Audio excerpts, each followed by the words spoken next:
Quiero compartirles los principales síntomas que he registrado en consulta de aquellos pacientes que vienen por sospecha de deterioro cognitivo o por estar desarrollando una enfermedad neurodegenerativa. Por favor, estemos atentos porque si encuentran algún familiar que tienen al menos uno de estos síntomas, es importante prestarle atención y hacerle seguimiento de acuerdo a esta información que les voy a compartir. No necesariamente se van a presentar en el mismo orden en el que se los voy a dictar.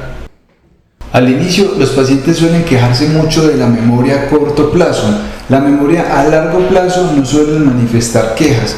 Por otro lado, el paciente también puede indicar que está presentando dificultades para nombrar los objetos, es decir, va a decir el nombre de algún sitio, de algún objeto en especial y no lo recuerda. A esto se le conoce como anomia. Por otro lado, también el paciente puede presentar dificultades al tratar de recordar dónde puso sus objetos personales. Recordemos que no es lo mismo olvidar un lapicero o un objeto cualquiera que perder constantemente el celular o la agenda, que vienen a ser objetos que son considerados importantes y a los cuales el cerebro debe de prestarles mayor atención.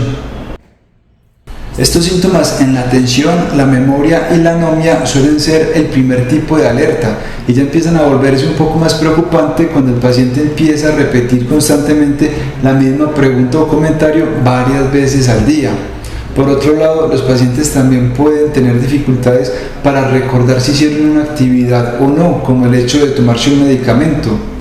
O también pueden mostrar dificultades para recordar el procedimiento cuando se les enseña a usar un objeto o un instrumento, es decir, digamos un celular nuevo, un teléfono o una tableta o algún procedimiento que requiera algún instrumento en especial.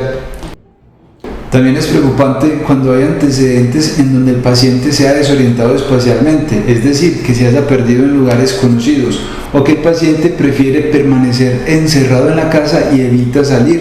Esto en el fondo es debido a un temor que está presentando por miedo a perderse.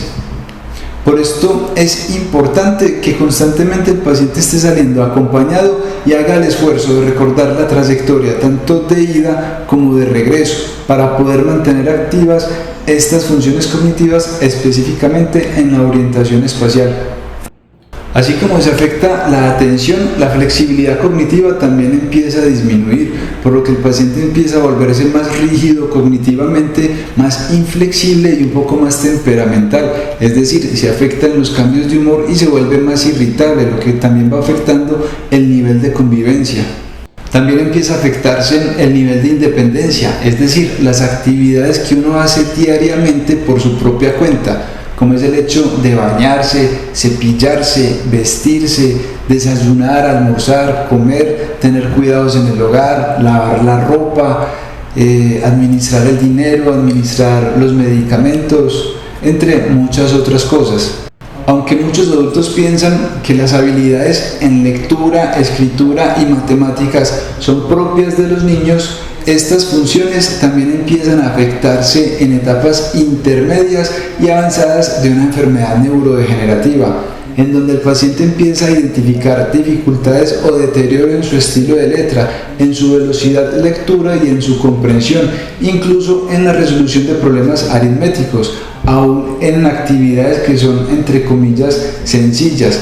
Por eso es importante estar atentos a cada uno de los síntomas que acabo de mencionar en este video y ante la primera sospecha o síntoma que logres identificar, te recomiendo que realices una evaluación neuropsicológica que nos permita identificar si tus puntajes están acordes a tu edad o nivel de escolaridad.